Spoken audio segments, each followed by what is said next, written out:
Hello, friends. This is Dave Hurwitz, executive editor at ClassicsToday.com, here with If I Could Choose Only One Recording by Artist X, it would have to be recording C. Well, Artist X.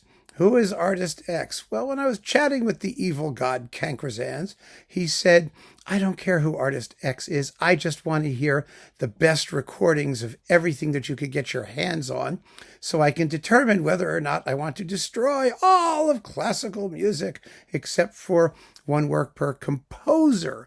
And of course, in that conversation, I said, well, wait a minute. It's not about composers. It's also about the artists who realize the work of the composers, and you have to experience those too. And this is my sneaky, underhanded way of exposing Cancrozans, that snarky old bastard, to more and more repertoire so that finally he will throw up his hands and say, no, I just give up. I mean, it's terrific, and you should just leave all of us alone to enjoy our music as we see fit. Even if lots of classical music people are obnoxious and the record industry is insane, and it just makes you want to throw up your hands in despair, as it does all of us. So he said, show me, and I'm showing him. And so Artist X is JASCHA HEIFETZ.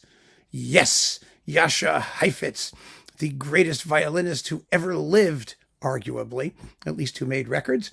And the recording is this one, the Beethoven and Mendelssohn violin concertos. Oh, baby, with Boston Symphony Orchestra and Charles Munch. You know, the first thing in this series was conductors, and the conductor was Charles Munch.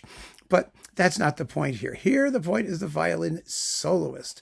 Works for violin and orchestra. And if there is a greater disc of music for violin and orchestra than this one, well, there isn't one. Let's just face it. There are things that are equally great in different ways, but this is, from a violinistic and interpretive point of view, about as high-end as it's ever going to get.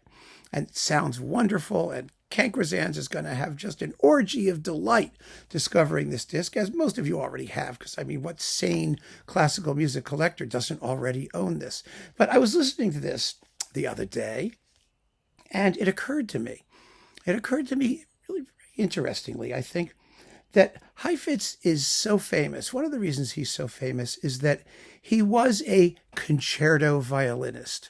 I mean, if you look at the reams of recordings that he made, there's all kinds of chamber music and stuff like that, and some of it is quite good. But he was not, most of the time, a chamber music performer. Because to be a chamber music performer, you have to be of a certain humility and willingness to put your own personality aside and subjugate yourself to that of your partners. And with Heifetz, well, sometimes he was working with Rubinstein or Piatigorsky. I mean, they were people with egos almost as large as his.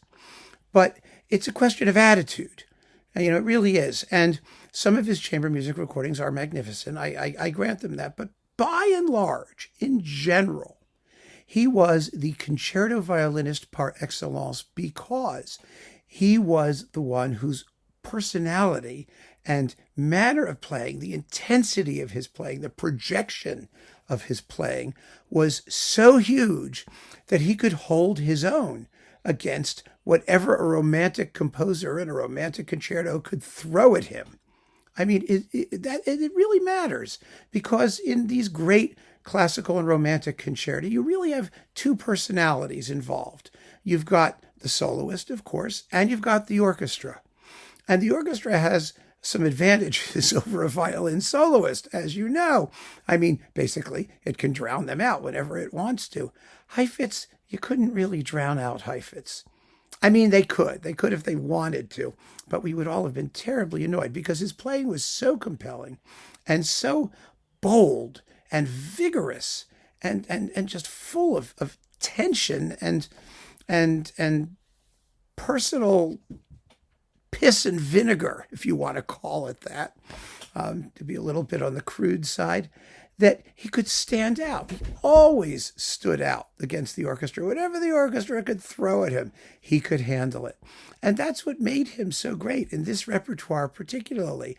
Other violinists we'll talk about in this series, and we'll represent them by their chamber music recordings or other solo recordings or things on a more intimate scale or repertoire that perhaps is more daring or interesting.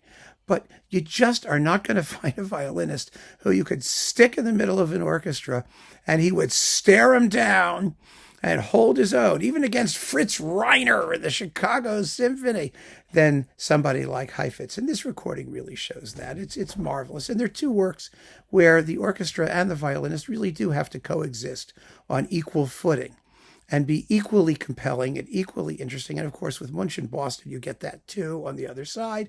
And that's why this is so fabulous. But it really is something that shows how special Heifetz was in this repertoire. And I know that the evil god Cancrozans is going to hear it and say, whoa, that really is something tremendously special. And that's why I chose it. I know that this is a recording that a lot of you will say, oh, it's a safe choice. It's the obvious choice. That's right. Sometimes the safe choice is the right choice and the best choice. And this is one of those cases. So keep on listening, friends. Thanks so much for joining me. Take care.